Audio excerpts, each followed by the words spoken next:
Yo, what's up, everybody? That's another thing I was talking about.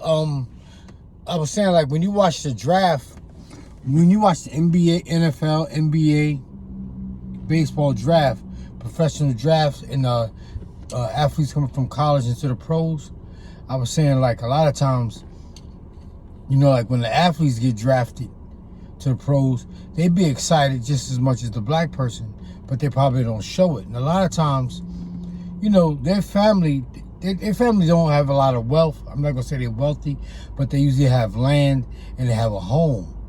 And a lot of times, when them white athletes make money, they don't have to move out of their neighborhood. They stay in their neighborhood. They got land. They just build more. They just build a lot more. They just add on to their house on that land. Or they might move a couple of acres away from their mother and father. But a lot of them guys don't have to move unless they want to be flossy and try to move to Hollywood or some shit like that. But when a black athlete make it to the pros, he got to move. And that's the main thing with, like, poor black neighborhoods. There's nothing in that neighborhood that makes the money circulate. There's nothing, like I always say, Prince. Like, when Prince made it big, Prince had homes in other states, but his main house was right there where he was from, Minneapolis. And by him being from Minneapolis, that brings tourists to that town. That creates some sort of monetary fund for that town that he's from.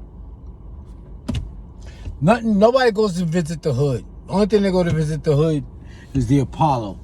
I remember when I was living in Harlem back in the late 90s, how all the tourists was coming through the hood. They was coming through the hood way uptown because they was looking at the shit they was going to buy. And now look at it. Now look at Harlem. But back to what I was saying, it's like a lot of times the black athlete, he got to move. He got to move out of his neighborhood. He can't stay in his neighborhood because people going to rob him. They're going to beg him. But if he was smart and he knew anything about business, he could build some kind of infrastructure or some kind of business in that town that would make people come to that town. He could give them people some kind of jobs or some kind of, you know, some way to could. It's just messed up that black athletes, they gotta move. They gotta move. They can't stay in their hood.